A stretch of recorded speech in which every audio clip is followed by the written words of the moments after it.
Hey there, so today we have another review, and this is a beer courtesy of Greg from Catskill Brewery, and this is Ball Lightning Pilsner, 5.5%, and this is actually a Czech style pils, so a little bit different from your German style pils. This one is going to come in a slightly darker color, a little bit more of that rounded malt quality, and then just because of that rounded malt quality, be perceived as a little less bitter.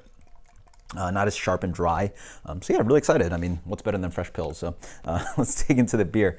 Beer looks pretty nice. It actually comes in wonderful, yeah, actually very light haze in there, but like wonderful clarity on there. Comes in a little lighter than I expected. Maybe like it's actually pale straw kind of color. Beautiful carbonation shooting up. Let's get the aroma on this one.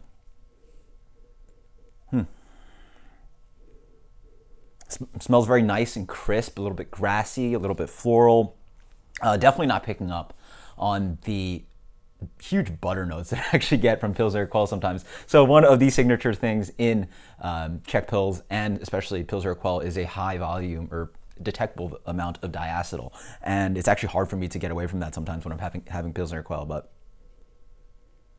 for sure I'm not getting it here. Get some grainy sweetness.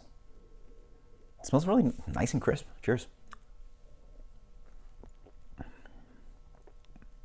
Okay. So yeah, smacks up front with that kind of flavor. There's a wonderful grainy sweetness up front. Nice, little bit of rounded malt quality. I'm very much enjoying the carbonation. It's very light for 5.5. 5.5 is a little high for German style pils. It really doesn't seem to have that kind of like soft, rounded quality that I get in some of the Czech style pils. It just comes a little lighter. Doesn't really have that kind of leaning towards like hints of caramel and bready kind of sweetness there. On the back end, it's not as, it is a crisp beer, but I don't know what it is. It's a lingering kind of bitterness, but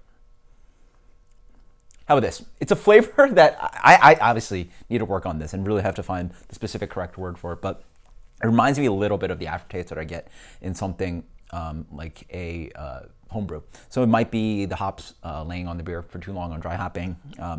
It just leaves a little bit of this kind of like aftertaste that's sort of like sticking to the teeth. So it's not necessarily something that you should have, like we're like, it's a New England style IPA and there's so many hops that it starts sticking on your teeth and you really are licking at your teeth. Sort of has that thing going on. And as I wait more, it actually like hits harsher and harsher. And it's almost like an astringency. Yeah, it's a little intense on there, huh? So that's one thing I noticed I'd work on. But it's nice, yeah. I also like, yeah, I mean, depending on what the goal is, to me, this sort of drinks a little bit more in the German pils line. Obviously, they use Saaz in here, Saaz hops, so there is that Czech influence in there as well, but it doesn't really have the kind of rounded mouthfeel that I'd expect. But it's nice. It's a crisp pils, and I'm very much enjoying it. As for rating, if I had to give it a rating,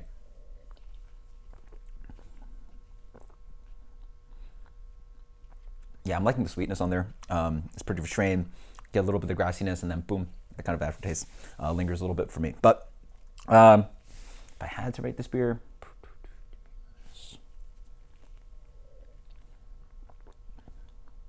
it works for me. Let's go with a 84 on this one. Let's go to an 83 on this one. 83. Nice stuff. I mean, even despite that aftertaste, I still think it hits a lot of decent things for me. Obviously, pils is one of my favorites. So until next time, guys, cheers. Thank you so much, Greg. Maybe you guys can tell me what I'm perceiving this beer. So until next time, cheers. Later.